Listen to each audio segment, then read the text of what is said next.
Taata Elisha Kayanja weebale nnyo okunnyaniriza.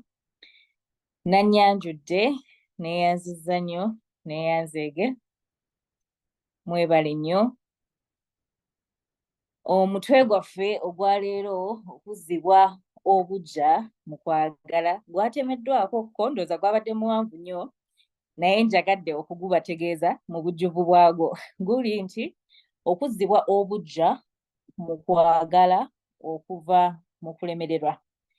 Njagala okwaniriza buli omu mu mwezi gwaffe guno omupya ogwa Novemba gwe tuyingiddemu, era njagala okusaasira abo bonna abafiiriddwako abaabwe. Njagala okusaasira abo bonna abalina embeera gye bayitamu emu oba endala, n'abo bonna be mpulidde abalwadde. Nsaba Mukama abatuuseeko omukono gwe oguwonya. Professor Ssemakula ne maama tuusa okusaasira kwange gye muli. Maama Jennifer okusaasira kwange n'essaala zange zibadde naawe. Maama Rosette, Omwami Simon Mugera, naawe ntuusa okusaasira kwange gy'oli. N'abalala bonna be nandibadde soogeddeeko oba be nandibadde nti simanyi, nabo ntuusa okusaasira kwange gye bali. Njagala okubeebaza okulabirira maama wange mukyalo okumu buli omulaba n'akamwenyomwenyo namusanyufu. Mwebale mumusabira kuba naye ebiseera ebisinga aba mugonvugonvu, naye ate mubeereddewo. Mwebale nnyo, mwebalire ddala. Munzikirize ennyiriri zino ebbiri nzisomere abo bonna abalina be bayitamu, kabube bulwadde, kabube kyonna kyonna ekikunyigiriza ku nsi eno. Ngenda kusoma okuva mu Zabbuli 34 essula y'E17 ne 18, ate era nsome ne Isaaya 41 essula 10. Mukyalo kumu y'omusomi wange owaleero, naye ate bino eno munzikirize mbibasomere kuba biva ku mutima gwange. Yadde tubisoma kuva mu kitabo ekitukuvu, naye ate we nawulidde byonna ebituuka ku bantu, zino ze zinnyiriri ezanzijidde ku mutima ne ku mutwe. Agamba nti abatuukirivu baakoowoola, Mukama n'awulira, n'abalokola mu nnaku zaabwe zonna. Mukama ali kumpi nabo abalina omutima ogumenyese, era awonya abalina omwoyo oguboneredde. Ebyonoono eby'omutuukirivu bye bingi, naye Mukama amulokola mu byonna. Totya kubanga nze ndi wamu naawe. Totegentererwa kubanga nze Katonda wo. Naakuwanga amaanyi weewaawo, naakuyambanga weewaawo, naakuwaniriranga n'omukono ogwa ddyo ogw'obutuukirivu bwange. Ezo ennyiriri zibagumye mwenna abooluganda nti Mukama ali wamu naffe. Amiina. Njagala okwaniriza buli ali wano naffe leero, era ngenda kuyita amannya gammwe mwenna nga mbaaniriza mu session yaffe ey'okusaba. Nja kutandika ne maama wange, Maama Rose Okumu, tusanyuse okukulaba. Maama Sarah Ssenteza, tusanyuse nnyo okukulaba. Maama Harriet Seranga, tusanyuse nnyo okukulaba. Taata Elisha Kayanja, tusanyuse nnyo okubeera naawe. Maama Betty, weebale nnyo okubeerawo mu kusinza. Jjajja Norfolk, nkulamusizzaako, weebale kubeerawo, weebale nnyo olw'oluyumba olulungi. Muganda wange Viola Mirembanisha, weebale nnyo okubeerawo. 777 simutegedde naye weebale kubeerawo naffe. Maama Rosette, Jay, Jjajja, Alena Lubega, Lydia Tugume, oyo maama wange, weebale nnyo okubeerawo naffe. Ne Professor ne maama, mwebale okubeerawo. Kaakano nja kubasaba twewombeeke, nkowoole amaanyi g'Omwoyo Omutukuvu gabeere nange nga ngenda okubuulira. Katusabe. Mukama Katonda Kitaffe ali mu ggulu, tukwebazizza nnyo olw'okubanga otuleese wano eno leero nga tuli balamu. Nga tugenda okuwulira ebigambo bino, kabiremu okubeera ebyange, naye ate ebyo by'oyagala ntuuse ku bazaana bo. Kuno kwe kusaba kwange, nga nkuyisa mu linnya ly'Omwana we Yesu Kristo. Amiina.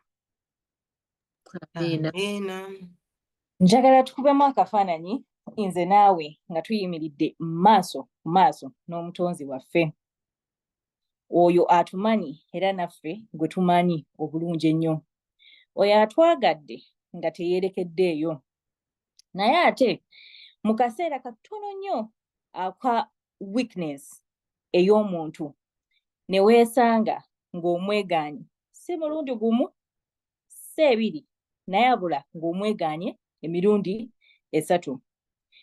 Olugero olwa Peetero mwe yeegaanira Yesu njagala tulukozese olunaku lwa leero nga twekubamu ttooki mu ebyo ebiseera mwe twandibadde tulina okutya, mu ebyo ebiseera bye twesanga nga tugudde we tutandisaanidde kugwa. Olwaleero njagala tulutunuulire ate era tufune bye tuyigamu, si kugwa kwa Peetero kwokka abula tuyigemu n'engeri Yesu gye yakwatamu Peetero nga amuzza obuggya. Ebigambo oba olugero lwe ngenda okubagerera njagala mubeere ng'abalaba firimu, mulukubemu mu bwongo bwammwe akafaananyi. Lutandikidde wano nga Peetero ali mu kaato akatono. Obudde tukubemu akafaananyi nti bwali bwa ku makya ng'atudde mu kaato ke, ng'ebirowoozo ebimuli mu mutwe bingi, ng'ebirowoozo ebimuyita mu mutwe byebyo ebintu ebibaddewo okumala emyaka 3 gy'abadde n'omutonzi we. Ebiseera byamaze ng'atambula ne Yesu nga basomesa nga bawonya abantu. Bino byonna Peetero awuliranga ebyakabeerawo naye ate ekimuluma ku mutima biringa ebibadde ewala ennyo. Peetero omusajja abadde atambula ng'awonya abantu ng'abuulira enjiri ate kati atazzeeyo ku kaato, azzeeyo mu kuvuba.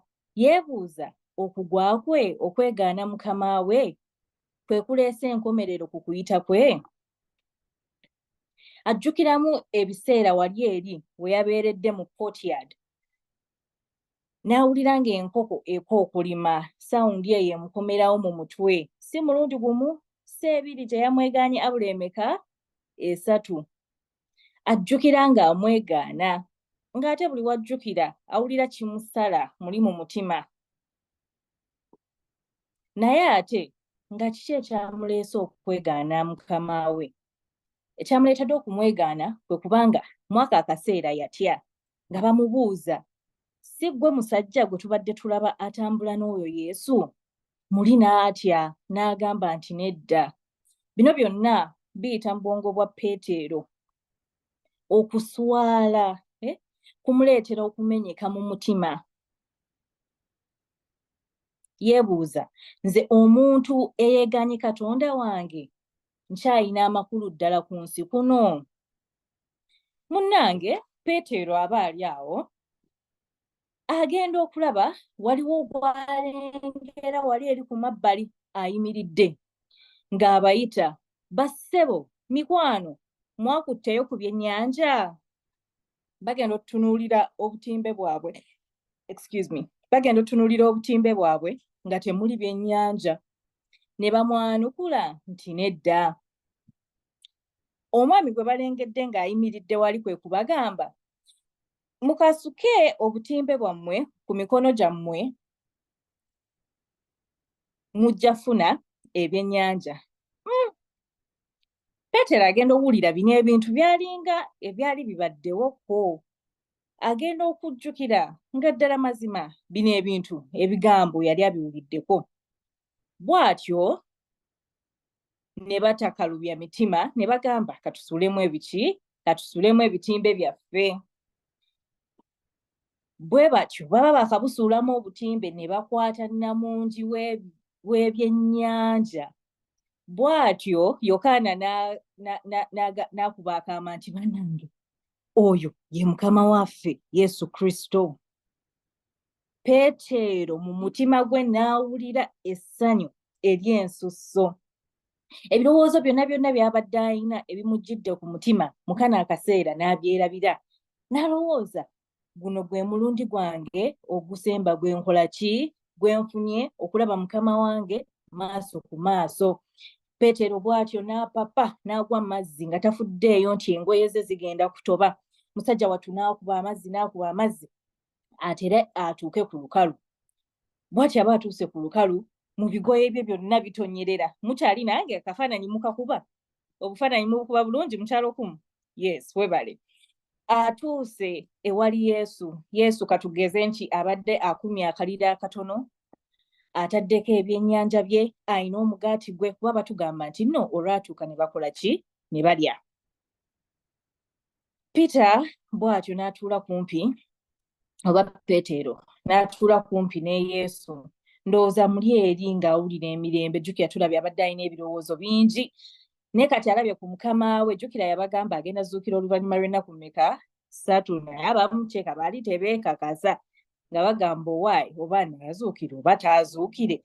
Kati baabano bazzeeyo ne mu bulamu bwabwe obukadde, naye atazze bamulabyeko. Batugamba nti bwe bamaliriza okulya, Yesu n'akyuka eri Peetero ng'amaaso ge gajjudde ekisa, ng'amaaso ge gajjudde okutegeera. Mukyalo kumu wemba nakwegaanye, mazima ddala liiso kiri ewandinkubye lyandibadde lya mukwano na kutegeera. Eriiso nkiwa lye wandintunuulizza lyandibadde liiso lya gwe wanneegaanye. Naye batugamba Yesu yamutunuuliza amaaso ag'ekisa n'amaaso ag'okutegeera. Bw'atyo n'amubuuza mu ddoboozi eggwanvu, n'amugamba, Simooni, gwe omwana wa Yokaana, onjagala okusinga bali? Peetero bw'atyo n'amuddamu. Peetero yali musajja mujagujagu ng'abeera ne ansa buli kaseera. Sirowooza nti waliwo olunaku lwe baabuuza Peetero ekintu kyonna nga tamanyi kyakuddamu. Peetero kwe kumuddamu, ne ndowooza muli eri kuba mu akafaananyi nga bakubuuzizza, omanyi weegaanye dda omusajja, kati ate akubuuza nti oba omwagala. Peetero n'amuddamu nti ye mukama wange, okimanyi nti nkwagala. Yesu n'amuddamu n'amugamba, olwo nno liisa endiga zange. Ne wabeerawo akasiriikiriro mu ako akaseera. N'addamu n'akyuka n'amutunuulira. Oba bali abalala bo baali ku ki? Nga balaba Yesu abuuza Peetero. Ne wabaawo akasiriikiriro ako. N'addamu n'amubuuza, Simooni, omwana wa Yokaana, onjagala? Ku luno eddoboozi lya Peetero nga lirimu n'okukankana. N'amuddamu nti ye mukama wange, okimanyi nkwagala. Yesu n'amugamba, kaakano nno labirira endiga zange. Ogwokusatu n'amubuuza, Simooni, omwana wa Yokaana, onjagala okusinga bali bonna? Peetero n'omutima omumenyefu n'amuddamu nti ye nkwagala. Olwo nno Yesu n'amugamba, labirira endiga zange. Mwaka akaseera akafaananyi ke tukubyemu, Peetero agenda okukitegeera nti biri eri byonna by'abadde alowooza nti osanga okuyita kwe Mukama kwe yamuyita okukola kuweddewo, azzeeyo mu kuvuba ebyennyanja, n'akiraba nti nedda. Mukama tafuddeeyo ku byonna bye yakoze, amubuuzizza ekintu kimu oba amwagala. Wano Yesu amukolera ekkubo okumusonyiwa mu bibuuzo byonna by'amubuuza. Ayagala okumuzza obuggya, naye ate akikoze atya?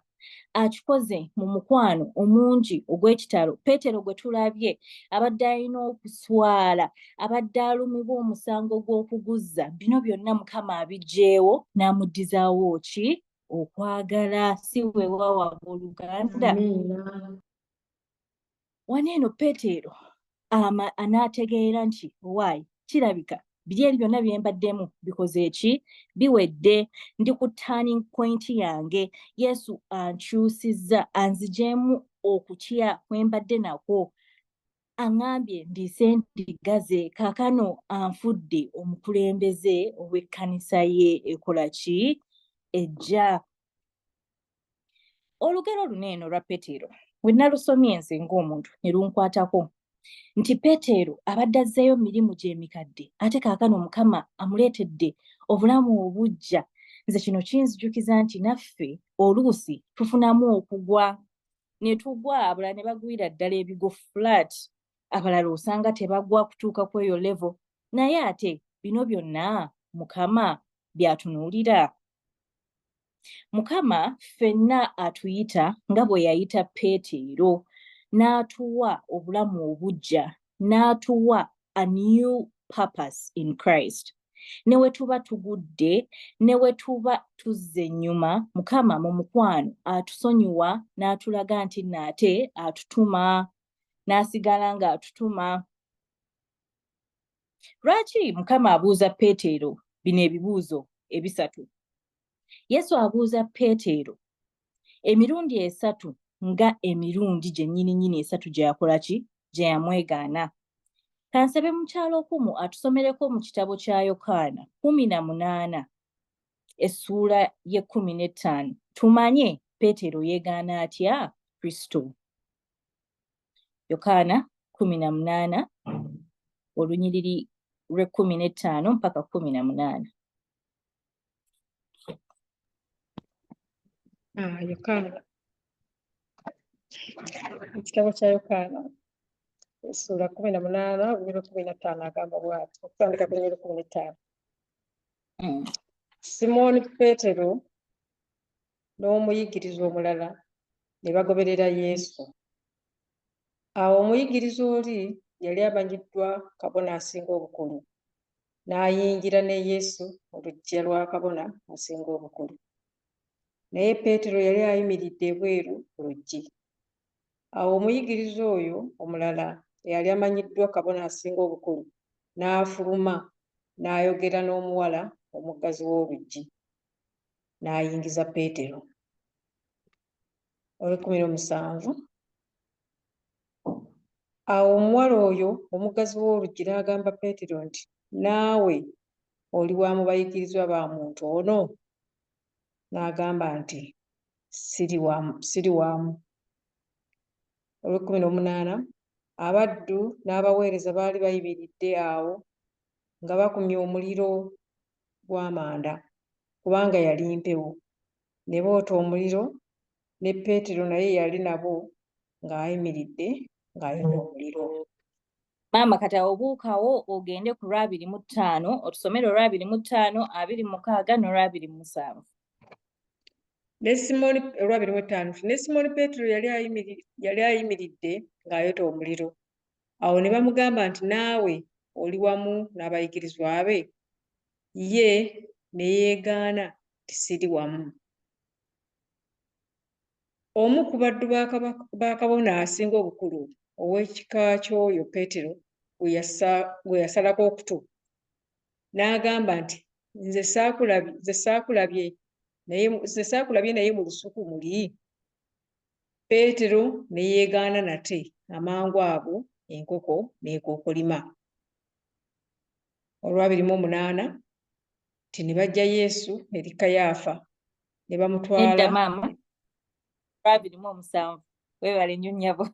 Abooluganda, ndowooza otegeera lwaki Peetero yalina ebirowoozo bingi nga bimulidde.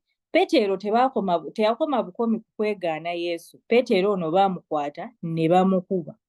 Tebaakoma kumukuba nga bamuvuma.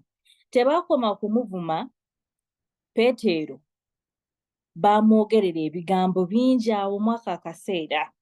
Naye Peetero bw'amala okulaba mukama we ate n'akyamuukirira n'adda engulu. Njagala tutunuulire Kristo ye ate bw'alaba Peetero yakola atya?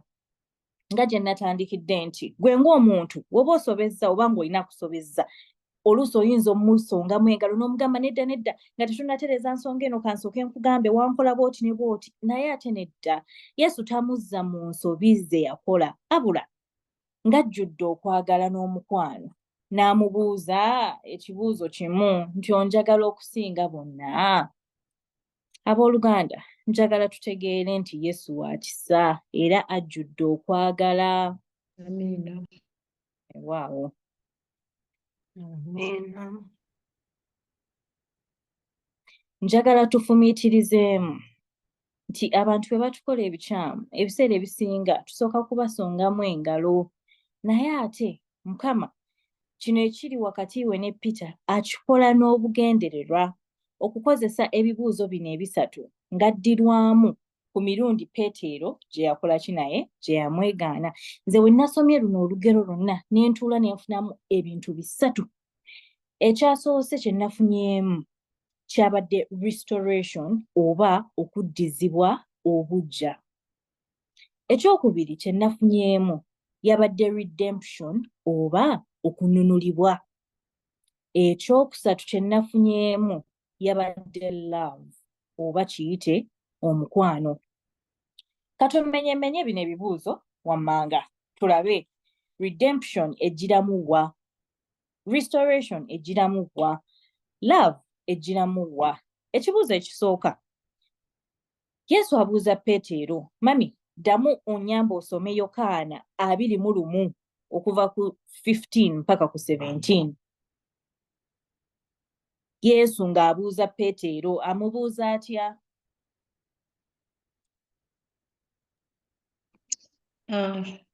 Yokaana 21 otandika ku lunyiriri lw'15 agamba nti awo bwe baamala okulya Yesu n'agamba Simooni Peetero nti, omwana wa Yokaana, onjagala okukira banno?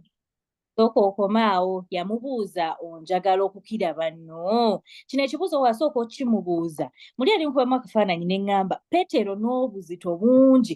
Jjukira eddakiika emu abadde n'ebirowoozo nga bimuyitagana mu bwongo. Eddakiika eddako alabye mukama we, so n'obuzito bungi ku mutima. Omumenyefu n'addamu nti mukama wange omanyi nti nkwagala. Wano Yesu akkiriza Peetero okwenenya mu mutima gwe era nga ne Yesu aggulawo oluggi olw'okusonyiyibwa nga Peetero addizibwa obuggya. Genda mu maaso mu kyalo kuma ogwokubiri. Wana amasomo nti okay, kandumaleyo. N'amugamba nti weewaawo mukama wange gwomanyi nga nkwagala. N'amugamba nti liisanga abaana b'endiga bange. 16. N'amugamba nti omulundi ogwokubiri nti Simon omwana wa Yokaana, onjagala? Addamu amubuuza ogwokubiri, Simoni mwana wa Yokaana, onjagala? N'amuddamu atya? N'amugamba nti weewaawo mukama wange gwomanyi nti nkwagala. Waawo mukama wange. N'amugamba nti lunda endiga zange. Lunda endiga zange. Wano eno nze ndaba Yesu ng'aggyako Peter okuswala kwonna kwabaddeko, biri byonna bye bamuvumye, byonna bye bamukubye, ng'amuwa omulundi ogwokubiri mu mukwano, ng'amuzza obuggya, nga Yesu amulaga nti nedda Peter, tonvangako. Peter, njagala oyimirire nga toyina kutya kwonna, nga toyina kukankana, nga tewejjusa. Wano nze wendabira redemption.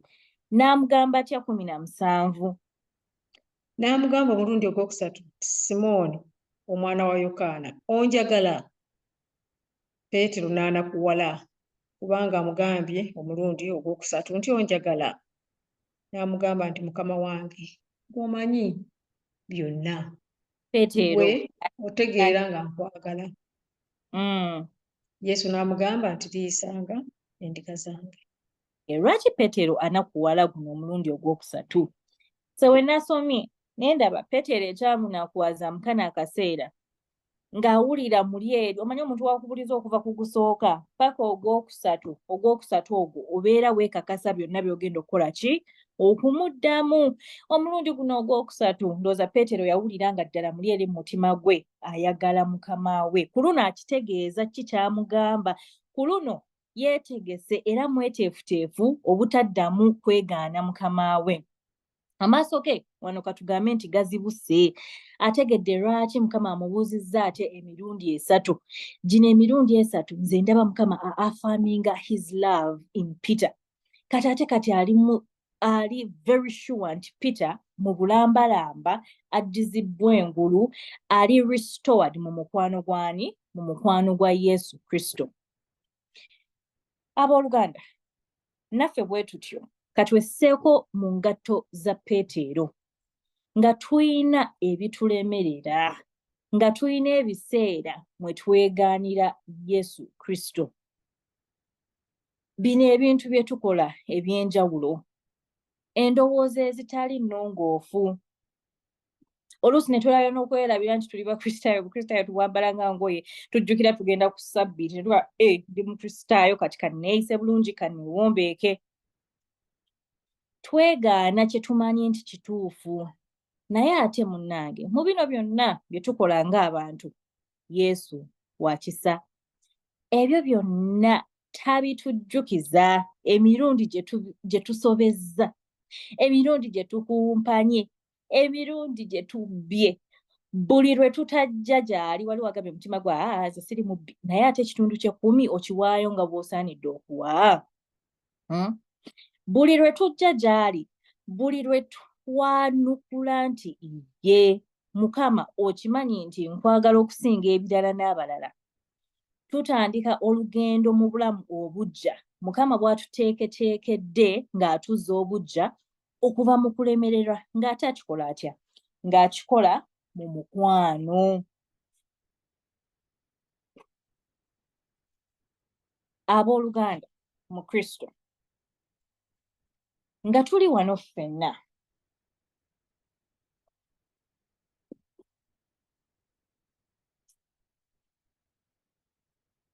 nsonyiwemu katono, nga tuli wano ffenna, njagala tufumiitirizeemu ku lugendo lwa Peetero. Njagala okubuuza ebibuuzo bino. Njagala okebere omutima gwo. Yesu leero akubuuza, onjagala? Twala akadde, leka ekibuuzo kituule ku ntobo y'omutima gwo. Bw'oba omwagala, oli mweteefuteefu okuta byonna ebikulemesezza okuta eby'emabega, byonna ebikulemesezza okuva e Babirooni, oli mweteefuteefu obbita olw'okuba ng'oyagala Yesu wo. Ensobi zonna ezikuwulisisanga tosaanidde, oli mweteefuteefu obbita ku lwa Yesu Kristo. Abooluganda, Yesu talinze kukusalira musango. Yesu talinze kukujjukiza bibi byo bye wakola, abula akulinze mu mukwano n'emikono emiggule, akuyita ojje gy'ali. Yakwesunze, ayagala kukusonyiwa ebyo byonna ebyasoba, asobole okukutuma. Amiina. Amiina. Yesu Kristo omwagala. Bw'oba omwagala, oli mwetegefu okuta byonna ebisirisizza okukkiriza kwo mu ye, ebyo ebikugaanye okufuuka kyakwagaliza. Kazibeere ensonyi. Waliwo abantu be bayita okubuulira n'akugamba nze nina ensonyi sobola kubuulira. Okutya okugenda ng'akutumye, abalala ne bagamba n'atandika ntya okwogera eri mu bantu. Yesu aggyawo ekibi kya Peetero mu mukwano. Abooluganda, naffe kennyini asobola okuwa amaanyi n'ogenda mu maanyi g'Omwoyo Omutukuvu ng'akoze eki? Ng'akutumye.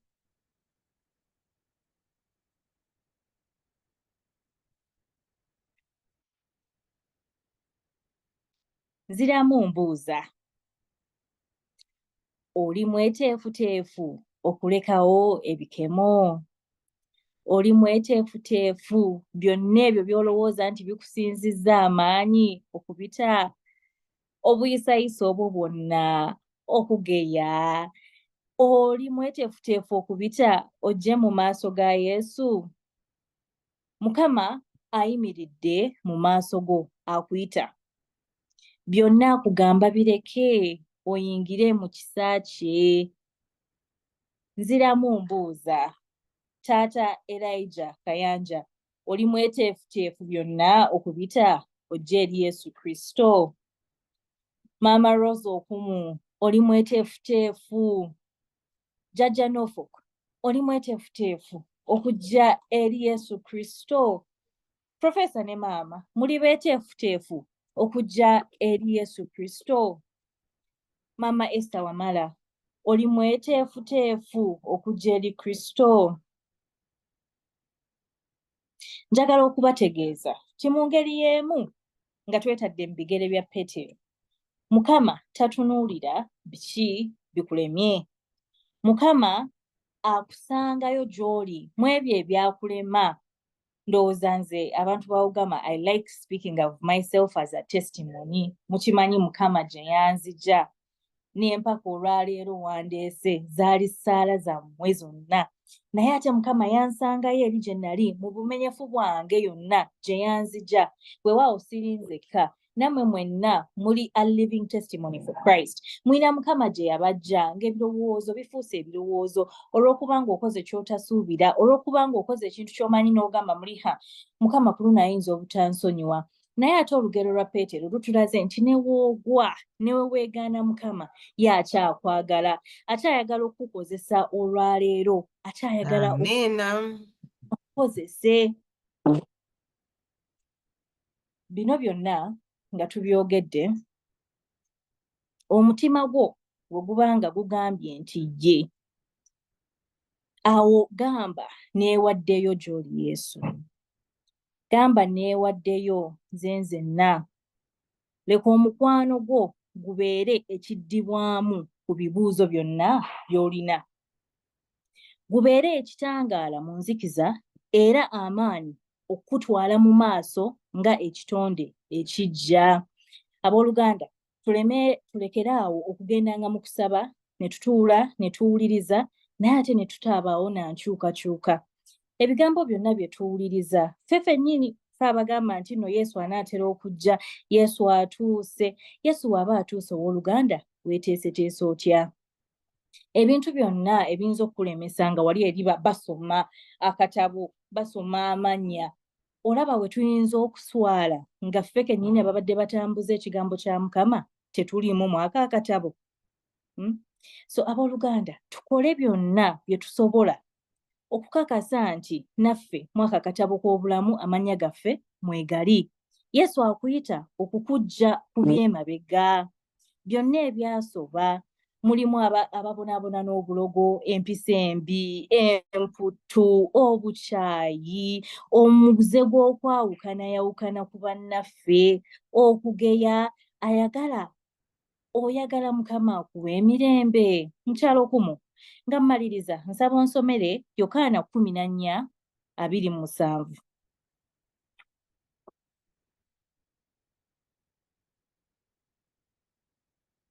Yokaana 2:7, omulala anyambe abikule Matayo 11 olunyiriri olwa 28 mpaka ku 3.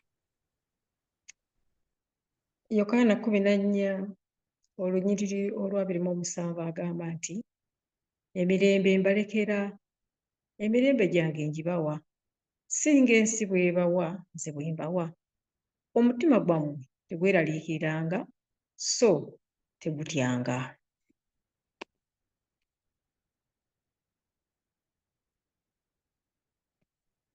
Amiina. Tweyanziza mukyalo okumu, emirembe gyange gye mbalekera, temweraliikiriranga. Omulala ansomere Matayo 11 olunyiriri 28 mpaka ku 3. Matayo 11:28 okutuuka ku 23 okutuuka ku 30. Mujje gye ndi mmwe mwenna abakooye era abazitoowereddwa, nange n'abawummuza. Mwetikke ekikoligo kyange muyigire ku nze, kubanga ndi muteefu era omuwombeefu mu mutima, nammwe muliraba ekiwummulo ky'omwoyo gwammwe emyoyo gyammwe. Kubanga ekikoligo kyange si kizibu n'omugugu gwange mwangu. Amiina. Abooluganda, nze nalinga nnina omugugu nga mukyalo okumu asasula fiizi mbeeko byensoma nga n'azisasula eri nga naye okuweereza Mukama nina emirembe egy'ensuubizo. Amiina nnyo. N'emirembe. Ne mukwano wange yambuuza, naye gwe lwaki olina okukkiriza kungi? Nze nina okukkiriza olw'okubanga neesiga Mukama Yesu Kristo, era niyinza kimu kwambala gawuni kuntikkira, naye ebirala byonna byagaana nga sinayo mirembe, nga mpulira sibyagala bulungi. kikyengezaako bagamba wano abooluganda nti byonna byonna woobiteeba emabega byonna n'obyerabira n'okkiriza Mukama akuzza obujja n'okkiriza Mukama akuwe papas empya Mukama talimba Mukama agambye akulekera emirembe omugugu gwe si munene nnyo abooluganda tukkirize era nziramu mbuuza ogusembayo kaakano mba musobola okwanmyutinga munziremu Mukama akubuuza olwaleero akubuuza okakasa onjagala okusinga ebirala n'abalala bonna mwagala abalala tebanmyutinze kambuuza ogusemba addamu abuuza nti munjagala Weewaawo. bwe kibanga bwe kityo kambasabe nti byonna ebirala tubite olwaleero tugambe nti ebikadde tubitadde tuli ebitonde ebijja Mukama tukolemu omulimu gwo mu mukwano tukkirize atukolemu atutume mu maanyi g'omwoyo omutukuvu era naffe tuddemu nti tunaagenda nga tukukolera Mukama nga bwe tukulinda okuddirirako okwokubiri otutwale eka Amiina. amiina Amiina.